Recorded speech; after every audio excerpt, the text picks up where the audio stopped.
Pengertian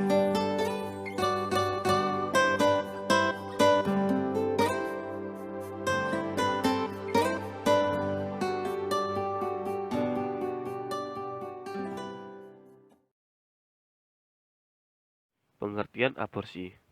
Aborsi atau menggugurkan kandungan adalah suatu tindakan di mana mengeluarkan secara paksa embrio sebelum mempunyai daya kemampuan hidup di luar rahim sehingga hal itu dapat mengakibatkan kematian kepada janin. Setiap tahunnya, tak kurang dari 56 juta kasus aborsi di seluruh dunia. Di Indonesia sendiri, berdasarkan data Survei Demografi dan Kesehatan Indonesia (SDKI), tingkat aborsi mencapai 228 per 100.000 angka kelahiran hidup. Sejak zaman dahulu, aborsi sudah mulai dilakukan dengan menggunakan obat-obatan, benda-benda tajam, paksaan, atau juga dengan metode lainnya. Terdapat perbedaan pandangan mengenai aborsi baik dari segi hukum, agama, dan budaya di seluruh dunia. Di beberapa wilayah hukum ada yang melegalkan aborsi dalam kasus tertentu seperti pemerkosaan, masalah pada janin, kemiskinan, risiko kesehatan pada sang ibu, dan lain sebagainya. Terdapat juga pihak yang melarang aborsi.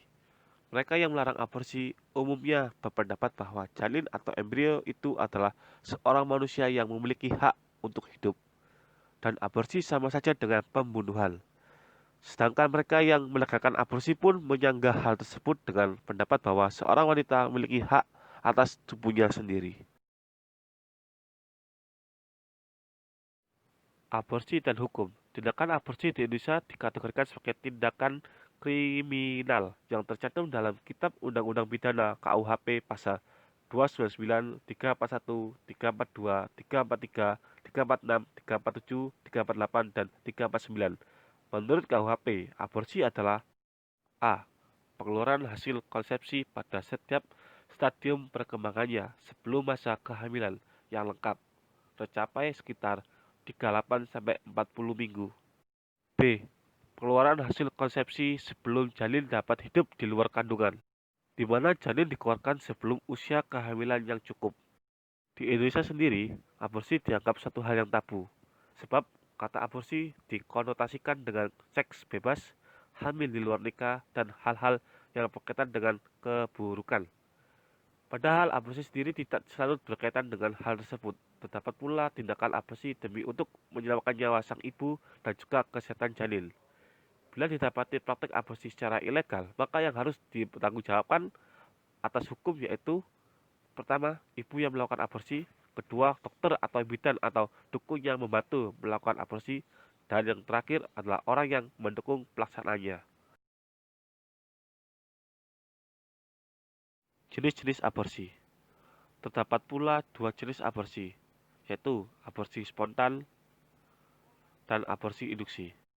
Aborsi spontan adalah gugurnya kandungan atau janin yang disebabkan oleh trauma kecelakaan, lemahnya kandungan, matinya bayi dalam kandungan, dan sebab-sebab alam lainnya. Aborsi jenis ini lebih dikenal dengan istilah keguguran. Dan selanjutnya adalah aborsi induksi, yaitu pengguguran kandungan yang disengaja. Hal ini disebabkan karena kehamilan tersebut mengancam kesehatan jasmani atau rohani sang ibu.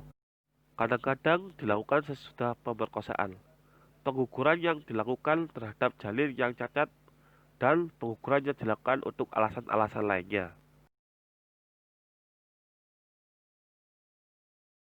Berikutnya adalah alasan aborsi.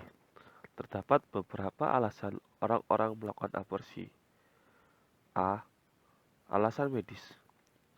Hal ini akan dilakukan jika sang ibu memiliki penyakit yang membahayakan sang ibu jika ia melahirkan. Misalnya, penyakit jantung.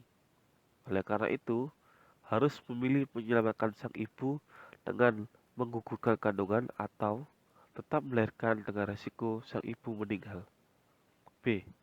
Hamil karena pemerkosaan. Hal ini dikarenakan bayi yang dikandung adalah aib bagi sang ibu, keluarga, bahkan sang anak kelak. Aborsi dijadikan sebagai jalan terakhir dalam menyelesaikan masalah ini. C. Bayi yang dikandung cacat. Seiring perkembangan zaman, Manusia mampu menemukan teknologi untuk melihat jenis kelamin janin yang masih dikandung, bahkan keadaan bayi tersebut apakah sehat ataukah mengalami kelainan atau cacat. Sehingga terkadang orang tua memilih untuk menggugurkan kandungan bila bayi tersebut cacat. D. Sosial ekonomi. Semakin hari manusia semakin banyak dan kebutuhan pun semakin tinggi pula. Hal ini membuat para orang tua yang kehidupan ekonominya lemah lebih memilih untuk menggugurkan kandungan mereka karena tidak sanggup mencukupi kebutuhan anak kelak. Yang E. Hamil di luar nikah. Didasari oleh perkembangan zaman yang menggerus etika dalam kehidupan membuat para remaja zaman sekarang berani melakukan seks bebas, dan jika terjadi kehamilan, salah satu jalan keluar mereka adalah aborsi. Aborsi menurut Alkitab, Allah menempatkan manusia di kedudukan yang tertinggi, sebab manusia adalah ciptaan Allah yang sempurna, di mana Allah menciptakan manusia serupa dengan Allah. Dalam perintah Allah ke-6 dikatakan, jangan membunuh. Sebagai sumber acuan hidup orang Kristen, Alkitab tidak pernah secara khusus menerangkan tentang aborsi, tetapi terdapat banyak ajaran di dalam Alkitab yang menyinggung tentang tindakan aborsi. Yeremia 1 ayat 5 menjelaskan Allah mengenal kita sebelum Dia membentuk kita di dalam kandungan. Mazmur 139 ayat 13-16 menerangkan Allah berperan aktif dalam menciptakan dan membentuk janin di dalam kandungan. Keluaran 21 ayat 22-25 menjelaskan orang yang membunuh bayi di dalam kandungan sama halnya dengan pembunuhan, dan aborsi juga berkenaan dengan hidup matinya manusia yang diciptakan dalam rupa Allah. Kejadian 1 ayat 26-27, Kejadian 9 ayat 6. Meskipun aborsi adalah suatu dosa dan orang yang melakukannya pasti berdosa, tetapi Allah masih mau mengampuni melalui iman dalam Kristus. Semua dosa dapat diampuni. Yohanes 3 ayat 16, Roma 8 ayat 1, Kolose 1 ayat 14. Semua orang yang terlibat, baik ibu bayi, keluarga, ayah bayi, dan dokter yang membantu, dapat diampuni asalkan mereka mau percaya kepada Yesus dan mereka mau untuk bertobat. Akibat dan bahaya aborsi dalam pandangan Kristen. Di dalam melakukan segala tindakan, tentu saja akan memunculkan sebab dan akibat. Tindakan aborsi pun memiliki akibat yang ditimbulkan menurut pandangan Kristen, yakni penolakan gereja.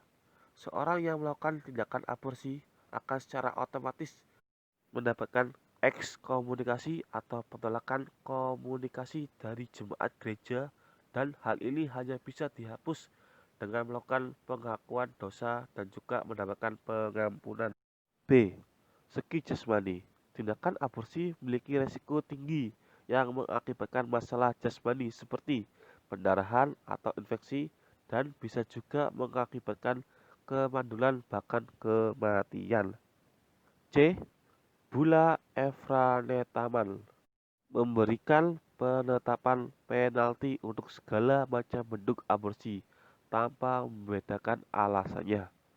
Dalam dekrit ini dinyatakan jika siapapun yang melakukan aborsi apapun bentuknya maka perlu mendapatkan hukuman seperti pembunuhan yang sebenarnya. Etika orang Kristen dalam melihat permasalahan aborsi memang harus dilandasi dengan sikap yang kristiani dan juga etis, serta bukan dengan sikap kebencian atau mengutuk. Dari sekian banyak larangan tentang aborsi yang sudah dijelaskan, maka ini mengartikan jika aborsi memang merupakan hal yang dilarang dan merupakan tindakan dosa, kita diajarkan untuk terus membela kekudusan dari hidup manusia, khususnya pada bayi yang dilahirkan tanpa dosa dan tidak berdaya tersebut.